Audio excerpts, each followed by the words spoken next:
All right, hey everybody, this is John, and welcome to the free video. Let's do a quick recap of earnings because a lot of huge earnings were reported today. Google crushed expectations. The expected move on the stock was $65, and it's moving up almost 2 times that. It's come off a little bit. Typically, when you see this, typically what will happen is when it gaps up, if there is any initial sell-offs, it's often an opportunity to sell put credit spreads because it tends to trade sideways to higher over the next 3 to 5 trading days.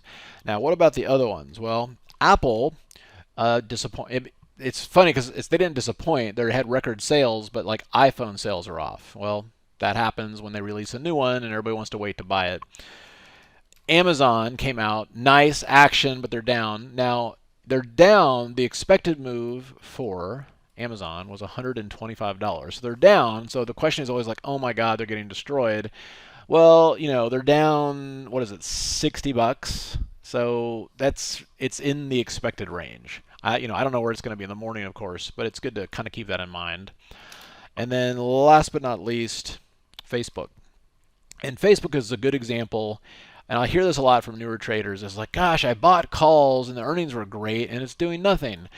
Hint, these earnings are always baked in. Something like Google is kind of an exception to the rule. That doesn't happen very much. Most of the time it stays within that expected move. And if you're not sure what the expected move is, there's two ways to do it. One, like so for Google, the expected move was $65. And then for Facebook, the expected move was about $15. If you're not sure, the back of the envelope math way to do it is just to look at where the price is, 280, and then just take the at the money call and the at the money put and add them together. So 9 and 8, it's about give or take 17, 18 bucks. And you can see the expected move here is a little bit less than that, although it lines up with the expected move for the week. Again, that's the back of the envelope way to do it. But basically, the game's kind of rigged most of the time that it's going to stay within that move, and then the implied volatility comes down, and all of the everybody who sold those options makes money. What's happening with Google is more of an exception. So just kind of keep that in mind. If we take a look at the Nasdaq Futures after hours, they're not enjoying any of this one bit. They did have a fantastic short covering rally today, and the short covering rally was caught nicely with the RAF Pro, with the internals. Just really, really nice grind. Anytime you see the 5-period simple moving average on the 5-minute tick chart climb over zero and just hover like this, you just get a blistering short covering rally, which is what we got today.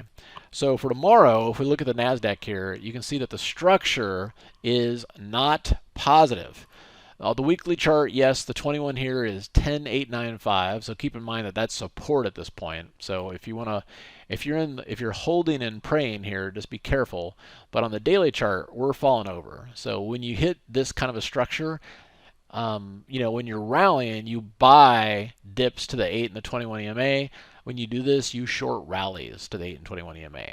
So that's what I'm going to be looking at doing. But frankly, with the election coming up next week, my plan is to flatten out this weekend. If I do have something on, it's going to be like a long straddle to take advantage of volatility, or maybe a short straddle.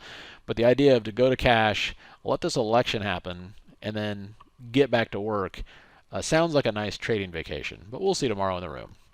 All right, have a great evening, and we'll see you at the next update.